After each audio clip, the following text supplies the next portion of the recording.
Alors, les noms de domaine. On s'en sert tous les jours, sans même y penser. C'est un peu comme les fondations invisibles d'Internet.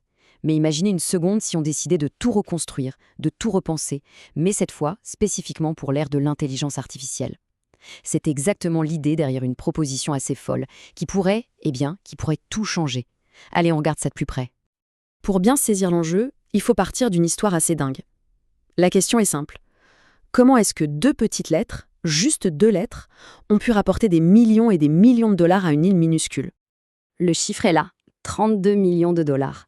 Non, ce n'est pas un gain au loto, c'est ce que le gouvernement d'Anguilla a empoché juste en 2023, simplement en vendant des adresses qui se terminent par .ai. Oui, comme artificielle intelligence. Incroyable, non? Et cette histoire, c'est le point de départ de tout. C'est une sorte de ruée vers l'or, mais complètement accidentelle. On va voir comment un coup du sort géographique a créé une situation hyper fragile pour une technologie qui, elle, est devenue absolument cruciale à l'échelle mondiale.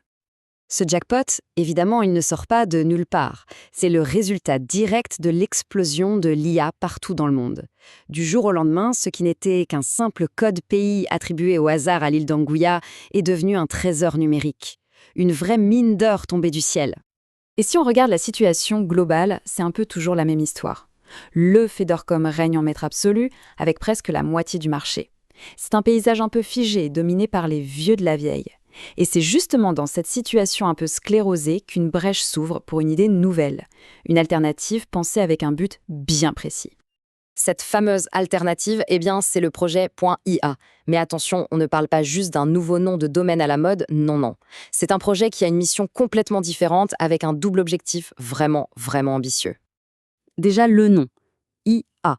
C'est simple, c'est évident, ça veut dire intelligence artificielle en français, en espagnol, en portugais, en italien, bref, ça parle à énormément de monde. D'emblée, le ton est donné, c'est international, c'est ouvert. Et la vision derrière ce nom, elle tient sur deux grands piliers. Premier pilier, l'avenir de la tech. Il s'agit de créer une sorte de carte d'identité numérique vérifiable pour les intelligences artificielles, les agents autonomes de demain. Et le deuxième pilier, c'est pour les humains. Créer un espace naturel sur le web pour plus d'1 milliard de personnes qui parlent des langues latines. C'est vraiment une double ambition, la machine et l'humain. Voilà qui résume parfaitement le projet. L'idée, c'est de connecter 1 milliard de personnes et des milliards d'agents intelligents sous un même toit numérique. On voit bien ici que l'ambition dépasse de loin la simple création d'un nom de domaine. C'est carrément de construire une infrastructure pour la prochaine grande étape d'Internet. Ok, mais il y a un mais. Et il est de taille.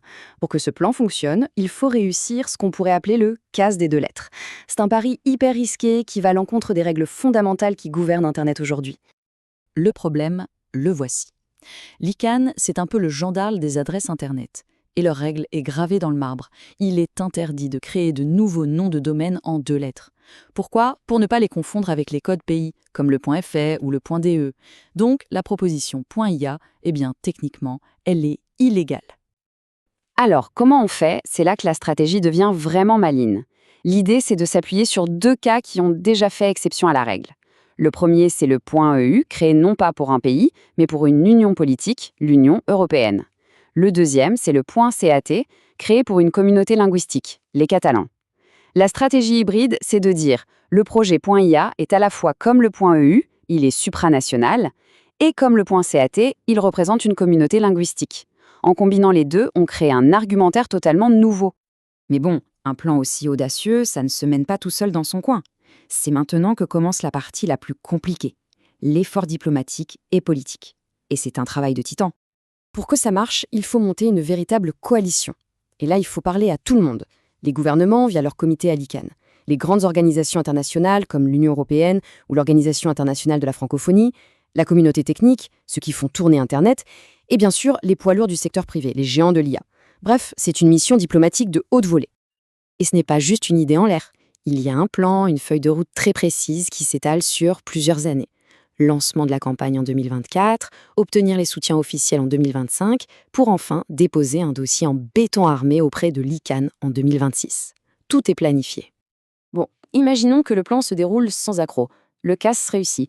Quelle est la récompense? C'est quoi la vision à long terme? Quelles seraient les conséquences pour l'avenir d'Internet?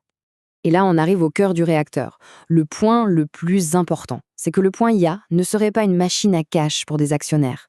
Non, il serait géré par un consortium international à but non lucratif, sur le modèle de ce qui se fait pour le point EU. Et le plus fou, plus de 90% des revenus seraient directement réinjectés dans la communauté, pour la recherche, l'éducation.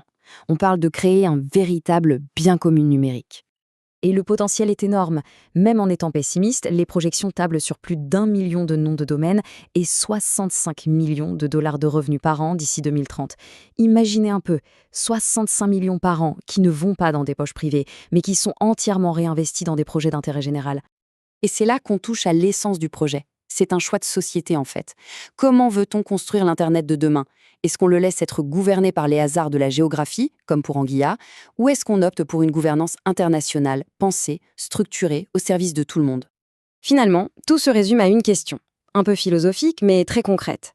L'intelligence artificielle est en train de devenir un acteur, un citoyen de notre monde numérique. La question c'est, qui va lui donner son passeport? Qui va définir son identité? La réponse qu'on donnera à cette question, eh bien, elle pourrait bien définir l'avenir de l'Internet tout entier.